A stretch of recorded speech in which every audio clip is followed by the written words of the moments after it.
Hello everyone, मैं हूँ। अरे बेटे, अमेरिका क्या कहता था?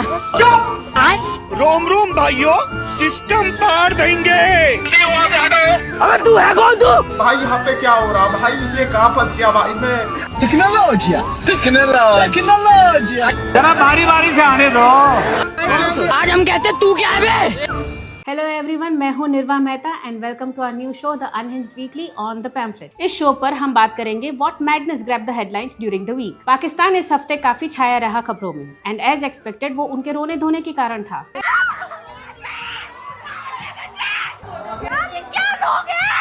पाकिस्तान इतना रोता है कसम से जितना सैयारा देख के इंडियन जेनजी भी नहीं रोई। क्या हुआ आपको? सैयारा मूवी देख के आ रहा हूँ, बहुत रोना आ रहा है। अगर बंदी होती तो अभी घर नहीं। पाकिस्तान का रोना इस हफ्ते इस बात पर था कि गए संडे रात पाकिस्तान को एशिया कप में बुरी तरह हराने के बाद भारतीय टीम ने उनके खिलाड़ियों के साथ हाथ नहीं मिलाया और ड्रेसिंग रूम का दरवाजा पाकिस्तान टीम के मुंह पर बंद कर दिया। मैं जब भी आया हूँ जलील होने के लिए आता हूँ, पैसे भरता हूँ। वैसे भिखारियों को देखकर हम लोग अक्सर दरवाजा बंद कर ही लेते हैं, तो पता नहीं पाकिस्तान इतना हैरान परेशान क्यों हो गया इस बात को लेकर। पाकिस्तान इतना बौखला गया इस एक्शन से कि इंटरनेशनल क्रिकेट काउंसिल पहुंच गया कि हमसे हाथ नहीं मिला रहे। पाकिस्तान की ये शिकायत सुनकर आईसीसी ने कहा, भाई क्या बोलूं मैं इस पे? क्या बोलूं क्या अब मैं इस पे? एशिया कप है, भारतीय टीम है, हमारा तो इसमें इन्वॉल्वमेंट ही नहीं। जैसे टेररिज्म खत्म करने में आपका कोई इन्वॉल्वमेंट नहीं। पाकिस्तान ने आईसीसी मैच रेफरी को हटाने की डिमांड भी की, लेकिन उस डिमांड को उसी तरह इग्नोर किया गया जिस तरह से उनके पीएम शहबाज शरीफ को एससीओ समिट के टाइम किया गया था। इतनी बेइज्जती होने के बाद पाकिस्तान ने कहा कि हम एशिया कप के बाकी मैच खेले बिना ही चले जाएंगे। पाकिस्तान को अपनी हार का रत्ती भर भी दुख नहीं था, लेकिन दुख उस बात का था कि सूर्य कुमार यादव ने हाथ नहीं मिलाया। हाँ, वैसे हार का दुख उन्हें होना भी क्यों था? ऑपरेशन सिंदूर हो या क्रिकेट का मैच, मुंह की खाना तो उनके लिए नॉर्मल सी बात है। खैर छोड़िए उन्हें, हम इंडिया पर वापस आते हैं। इंडिया में राहुल गांधी जी की वोट चोरी के एलिगेशंस लगाने की नौटंकी नॉन स्टॉप जारी है। ये तस्वीरें दिखाकर क्या साबित करना चाहता है तू? राहुल गांधी ने हाइड्रोजन बॉम्ब गिराने की बात की थी और पूरा भारत सांस रोक के वेट कर रहा था। आपने दिवाली पर वो बॉम्ब देखे होंगे ना, जो हर बार वो बस सर सर करके फुस हो जाते हैं। राहुल गांधी का हाइड्रोजन बॉम्ब भी कुछ ऐसा ही था। राहुल गांधी जी ने इतने गलत सलत आरोप इलेक्शन कमीशन पर लगाए कि सूत्रों के अनुसार इलेक्शन कमीशन ने तो एक आदमी ही रख लिया है सिर्फ उस बात के लिए कि वो राहुल गांधी और कांग्रेस के झूठे एलिगेशंस को फैक्ट चेक करता रहे। इस बार राहुल गांधी ने आरोप लगाया कि इलेक्शन कमीशन ने कर्नाटक में कांग्रेस के 6018 वोट फर्जी एप्लीकेशंस के आधार पर काट दिए। हम सुने हैं कि पॉलिटिक्स में लोग गिरते हैं, पर भगवान किसी को इतना भी ना गिराए। भला मानस, कभी तो जिंदगी में मुंह खोलने से पहले एक बार फैक्ट्स की तरफ आंख उठा के भी देख लो। खैर, राहुल गांधी और सच्चाई का तो दूर दूर तक कोई नाता नहीं, तो ईसीआई को जनता के सामने सच लाना पड़ा। उन्होंने बताया कि 6018 सिर्फ एप्लीकेशन मिली थी deletion of voters from the list के लिए। उसमें से 24 ही एक्सेप्ट की गई थी और बाकी 5994 वोटर्स को लिस्ट से डिलीट नहीं किया गया और वो सब एप्लीकेशन रिजेक्ट की गई थी।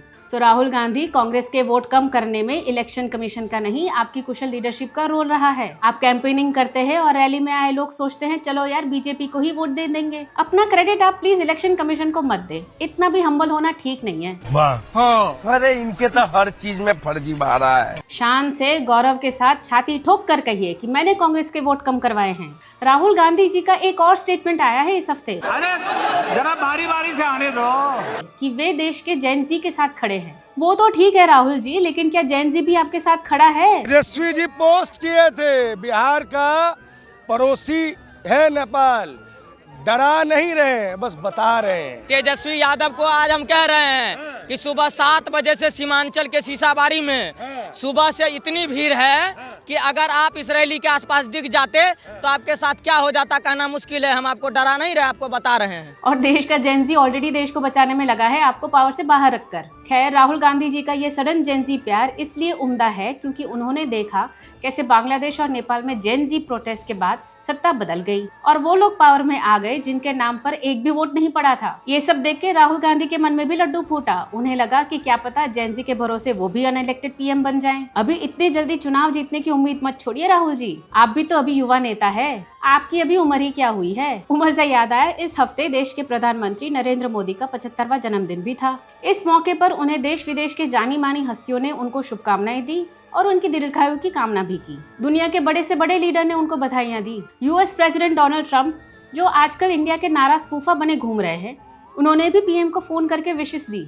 इस पर कई लेफ्ट लिबरल का कहना था कि पीएम मोदी को विश करवाना बीजेपी की तरफ से कैंपेन चलाया गया है। हाँ, बिल्कुल बिलीवेबल है कि बीजेपी आईटी सेल के किसी आदमी ने Donald Trump, Giorgia Meloni, Anthony Albanese को फोन घुमाया हो और बोला हो, भाई एक ट्वीट कर देना, हमारे पीएम का बर्थडे है जी। और वर्ल्ड लीडर्स ने बोला होगा कि हाँ भाई, क्यों नहीं, तुम्हारे लिए तो हम इतना तो कर ही देंगे। डोनाल्ड ट्रंप से याद आया कि यूएस के कॉमर्स सेक्रेटरी हावर्ड लुटनिक ने कंप्लेन की कि इंडिया वाले हमसे कॉर्न नहीं खरीद रहा। ले भाई, इतने दिन से इसलिए हल्ला कर रहे थे कि तुम्हें भुट्टा बेचना था, दे भाई 2 भुट्टे थोड़ा बढ़िया मिर्च मसाला लगाकर और खुश रहे। इस हफ्ते देश में आईफोन 17 भी लॉन्च हुआ। मुंबई में एप्पल स्टोर के बाहर लंबी कतारें लगी थी। कुछ जोशीले तो वहां आपस में भिड़ लिए और खूब लात मुक्के चले। बताओ, राहुल गांधी जैन जी से मोदी जी से लड़ने को कह रही है और जैन जी आईफोन पहले खरीदने के लिए आपस में लड़ रही है। ऐसे कैसे होगी राहुल गांधी की क्रांति? अब हम वापस रुख करते हैं पाकिस्तान की ओर। जहाँ से शुरू किया वहाँ से खत्म करते हैं। जैसे कांग्रेस नेहरू गांधी परिवार से शुरू होकर वहीं खत्म हो जाती है। चलिए, हमारा शो भी आज पाकिस्तान से शुरू होकर पाकिस्तान पर खत्म हो रहा है। Senior Congress leader Sam Pitroda ने कहा कि जब वो पाकिस्तान गए थे तो उन्हें बिल्कुल घर जैसा लगा और लगा ही नहीं कि वो किसी फॉरेन कंट्री में है।